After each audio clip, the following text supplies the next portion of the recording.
কথার মাঝখানে আরো কিছু কথা থেকে যায়, যে কথাগুলো বলতে হয়।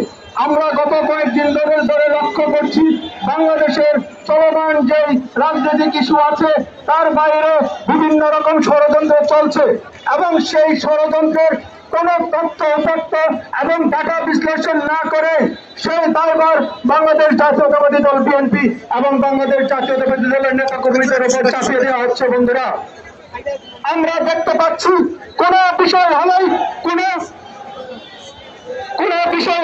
সেখানে আমাদের আশা আকাঙ্ক্ষার স্পন্দন, বাংলাদেশের 17 কোটি মানুষের স্পন্দন, বাংলাদেশ জাতীয়তাবাদী দল বিবর্তন মিশনের ভারপ্রাপ্ত চেয়ারম্যান জনাব তারেক শ্রদ্ধাভাজন দর্শক, অত্যন্ত বাজে আমি আপনাদেরকে আচরণ করা হয় দেখাচ্ছি। ভবিষ্যতে এই ধরনের আচরণ গত কয়েকদিন আগে মিটপোর্টে আমরা পরিকল্পিত হত্যাকাণ্ড করে জাতীয়তাবাদী ছাত্র দল একটি এবং রাজনৈতিক দল যারা মূল হত্যাকারীদেরকে আড়াল করে বিএনপির নেতা কর্মীদের বিরুদ্ধে মামলা এবং গ্রেফতার করেছে। আমাদের দলের নীতি আমরা মনে করি এই হত্যাকাণ্ডে যদি বিএনপি কেউ জড়িত থাকে তাদের বিরুদ্ধে দৃষ্টান্তমূলক শাস্তি বিএনপি নিজেরাই দাবি করে।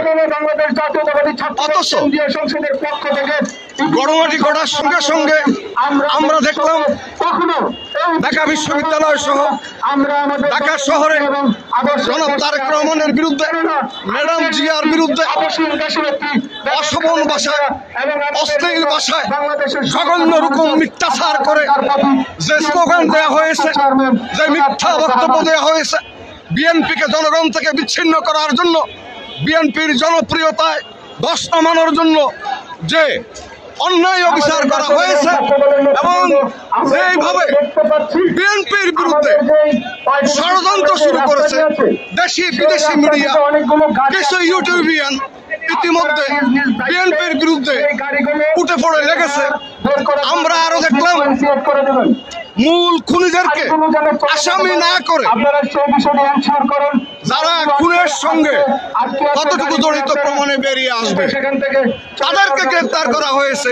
মূল খুনিদের নাম এজাহারে আনা হয় নাই। নিহত সোহাগের মেয়ে বলার পরেও মূল খুনিদেরকে গ্রেফতার করা হয় নাই। অথচ মবকারীরা একসাথে সারা বাংলাদেশে একই সময়ে একই স্লোগান দিয়ে তারেক রহমানের বিরুদ্ধে অশ্লীল বক্তব্য দিয়েছে। তারেক রহমানের বিরুদ্ধে, ম্যাডাম জিয়ার বিরুদ্ধে, বিএনপির বিরুদ্ধে অশ্লীল অশোভন বক্তব্য দেওয়ার মধ্য দিয়ে